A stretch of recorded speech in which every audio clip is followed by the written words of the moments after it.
नमस्कार दोस्तों, मैं हूं आपका दोस्त अजय कुमार यादव। एक बार फिर से हाजिर हूं इतिहास के झरोखे से एक नई कथा लेकर। छत्रपति शिवाजी महाराज ने एक सौपन देखा था कि अटक से कटक तक कभी हिंदू धर्म का भगवा ध्वज लहराए और पूरा हिंदुस्तान एक सूत्र के अंदर पिरो जाए।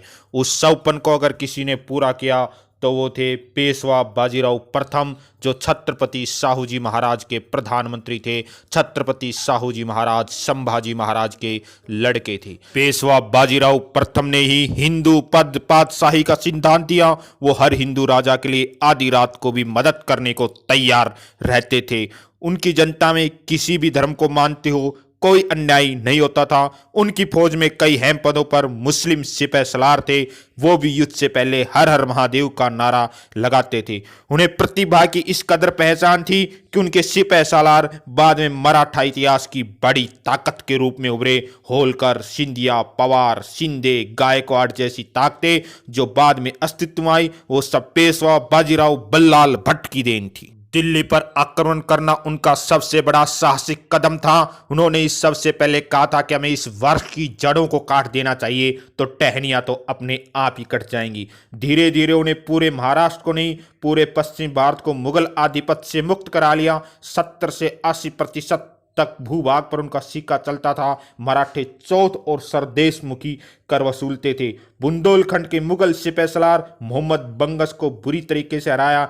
हैदराबाद के निजाम को उन्होंने कई बार हराया। 1728 से लेकर 1735 के बीच पेशवा ने कई जंग लड़ी। पूरा मालवा और गुजरात उनके कब्जे में आ गया। बंगस और निजाम जैसे कई बड़े सिपह सलार बुरी तरीके से परास्त हो चुके थे।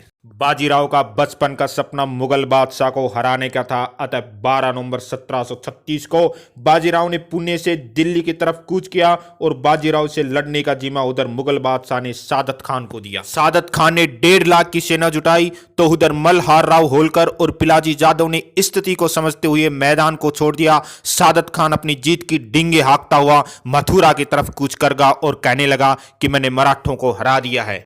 उधर सादत खान और मुगल बादशाह मोहम्मद शाह रंगीला को सबक सिखाने के लिए बाजीराव ने अपने 500 सैनिकों की टोली के साथ दिल्ली की तरफ कूच किया और 10 दिन की दूरी को मात्र 48 घंटे में तय किया गया। देश के इतिहास में 2 आक्रमण सबसे तेज माने गए, अकबर का गुजरात पर आक्रमण और दूसरा बाजीराव का दिल्ली पर आक्रमण। तालकोटरा स्टेडियम के पास बाजीराव की सेना डट गई। मोहम्मद शाह रंगीला बेहद घबरा गया और अपने आप को दिल्ली के लाल किले के गुप्त स्थान पर बंद कर लिया।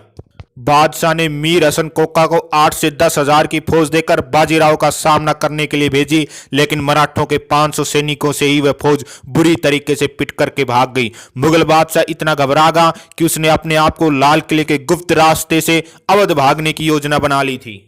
बाजीराव को मुगल बादशाह को केवल अपनी ताकत दिखाना था। 3 दिन तक बाजीराव की नोक के ऊपर दिल्ली रही और बाजीराव ने अपनी सेना को उठाकर वापस कूच किया। उधर मुगल बादशाह ने हैदराबाद के निजाम को संदेशा भेजा। हैदराबाद का निजाम अपनी सेना लेकर के चल पड़ा।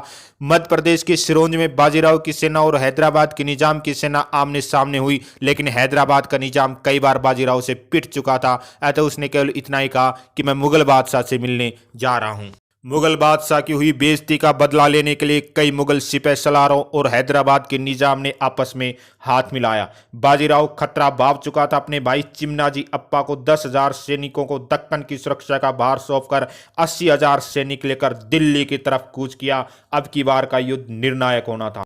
बाजीराव की सेना और मुगल बादशाह की सेना के अंदर दिसंबर 1737 ईस्वी में निर्णायक युद्ध लड़ा गया, जिसमें मुगलों की करारी हार हुई। यह भारत में अब तक मुगलों की सबसे बड़ी हार थी। निजाम को संधि के लिए मजबूर होना पड़ा। 50 लाख रुपए युद्ध हर जाने के रूप में बाजीराव के देने पड़े। कुरान पर रखकर कसमें खानी पड़ी। बाजीराव प्रथम ने पुर्तगालियों का भी दमन किया था। ऐसे महान नायक का 1740 ईस्वी में मात्र 40 वर्ष की उम्र में निधन हो गया। प्रिय मित्रों, आज का वीडियो कैसा लगे कमेंट करें, वीडियो को लाइक करें, चैनल को सब्सक्राइब करें, अपने भाई को इसी तरीके सपोर्ट करते रहे। जय हिंद, जय भारत।